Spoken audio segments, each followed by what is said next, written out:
Hello everyone. Just moved on to sanding on the 240Z. I've had a few things come up recently that have gotten in the way of the project. I've had to take a bit of a hiatus or a break from working on the 240. It's sort of niggling at the back of my mind. I go, I got to get back to it.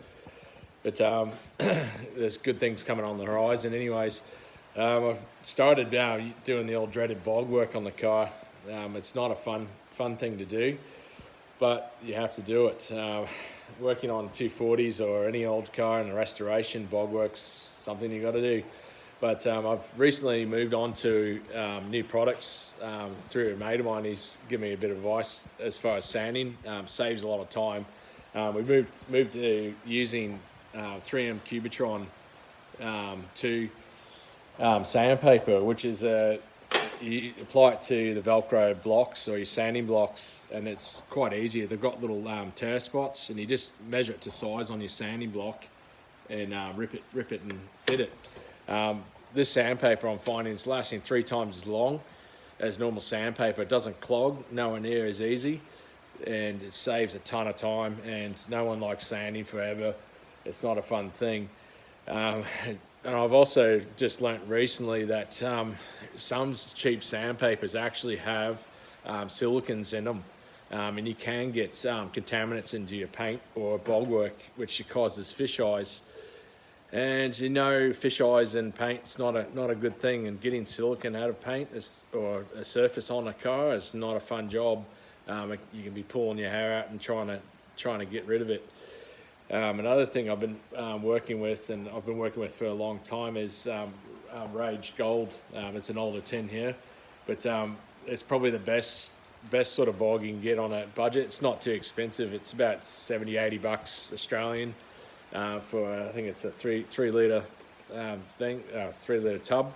Usually will do a whole entire car. It's very light, sands nice, and really sticks like to the proverbial to a blanket. Moving forward on the car, I've just been starting on the back of the car. I've been sort of blocking down the panels just with 240 to see any highs or lows on the panels.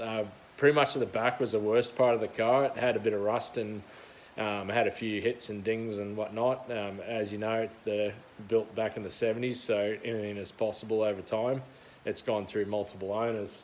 I've sort of just started on a fresh canvas. As you know, I've stripped all the paint and given it a really good surface with the etch primer. I know you're not supposed to use etch primer underneath bog in a single pack, non-epoxy, but the stuff I'm using actually sticks really good, contrary to what the paint shop guys are telling me. I've never had an issue with a really good quality etch primer ever lifting, especially with this Rage bog. But you do have to scuff it up to get the bog to stick to the actual surface. Most of the time, if you use like a cheap acrylic etch primer, it will lift. I have had that happen. I mean, you get what you pay for. If you buy the good stuff, you don't have these issues. In Australia, you get a lot of humidity underneath bog, and it causes issues with rust actually getting underneath the bog over time, and you'll see some old restorations where bog is actually lifting due to rust.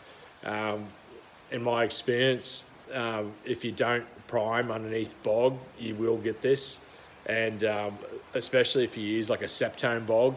Not dissing Septone as a company, but over the time I've found that basically Septone bog's not as good as what Rage bog is.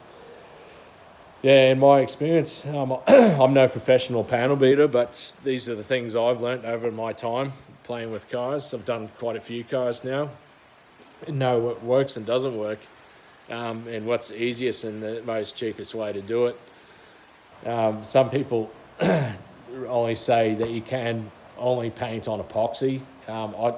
I'm yet to see an issue with what I'm doing, so don't take my advice, but take my advice. I've never had an issue with it. It's not to say in 20 years' time it could have an issue, but this is a race car, and I'm not too phased about it. The preparation underneath the bog is pretty good. You don't have any hidden sins that are going to pop out anytime soon. Yeah, so I want to give everyone a bit of an update. See ya, bye.